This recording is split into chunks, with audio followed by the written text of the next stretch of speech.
उत्तर प्रदेश के हाथरस में नारायण साकार हरि और भोले बाबा के कार्यक्रम में मची भगदड़ में 121 लोगों की मौत के बाद वो सवालों के घेरे में हैं और गायब भी।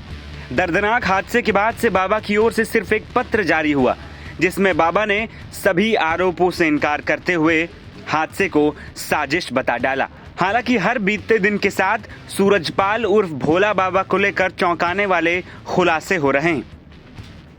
इस दौरान उनकी अकूत संपत्ति का भी खुलासा हुआ है।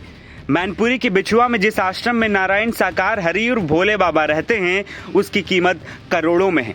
अलीगढ़ जीटी रोड पर 21 बीघा जमीन पर बना बाबा का यह आश्रम तमाम सुविधाओं से लैस है। इस आश्रम में बाबा की आलीशान कोठी है, लग्जरी गाड़ियों को रखने के लिए गैरेज सहित आधुनिक सुविधाएं हैं। हमारी पड़ताल में सामने आया कि बाबा का यह आश्रम लगभग 21 बीघे में फैला हुआ है। बाबा को आश्रम के लिए ये जमीन मैनपुरी के ही विनोद बाबू ने दान में दे दी थी। करोड़ों की जमीन पर बने इस आश्रम के चारों तरफ बनी बाउंड्री और सारी सुविधाओं से लैस इस कोठी को बनाने का पैसा कहां से आया, तो इसका जवाब भी आलीशान कोठी के बाहर लगी दानदाताओं की लिस्ट से मिल जाता है। इसके अलावा आश्रम के बाहर बोर्ड पर ही लिखा है कि दान देने वाले इन लोगों को बाबा के साथ रहने और उनके स्वास्थ्य की देखभाल करने की विशेष सुविधा मिली हुई थी। बाबा ने आश्रम के गेट पर 200 बड़े दानदाताओं की एक लिस्ट लगा रखी है। इस लिस्ट में सबसे पहला नाम जमीन दान देने वाले विनोद बाबू का है। उसके बाद 1999 नाम उन लोगों के हैं जिन्होंने आश्रम को 2,51,000 रुपए से लेकर 1.5 लाख रुपए दान किए।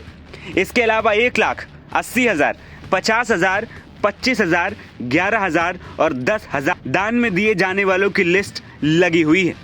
लेकिन गौर करने वाली बात यह है कि 10,000 से कम का दान देने वाले दानकर्ताओं की लिस्ट आश्रम के बाहर कहीं नहीं दिखाई देती है। बता दें कि रामकुटी ट्रस्ट के द्वारा चलाए जा रहे मैनपुरी के बिछुआ आश्रम के अलावा भी बाबा नारायण साकार हरि के उत्तर प्रदेश के साथ साथ अन्य राज्यों में भी आश्रम बताए जा रहे हैं। बाबा के कई बड़े आश्रम अलग अलग शहरों में बने हुए हैं। कासगंज, आगरा, कानपुर, शाहजहांपुर के साथ साथ ग्वालियर में भी बाबा का आश्रम है। बाबा ने अपनी अकूत संपत्ति को बचाने के लिए भी बेहद शातिर तरीका अपना रखा है। बाबा के पास जितने भी शहर में आश्रम हैं उनके अलग अलग ट्रस्टी हैं और उस ट्रस्ट में ट्रस्टी भी उसी शहर के ही लोग हैं। दस्तावेजों में बाबा के ट्रस्ट के नाम पर ही पैसा इकट्ठा करवाया जाता है। फिर आलीशान किलेनुमा कोठी बनाकर सारी सुविधाओं के साथ लग्जरी लाइफ जी जाती है। बाबा भगवा पहनने के बजाय सूट बूट टाई पहनकर रहता है। वो महंगी घड़ी और महंगा चश्मा लगाकर लोगों को भक्ति सिखाता है। एनबीटी ऑनलाइन की रिपोर्ट।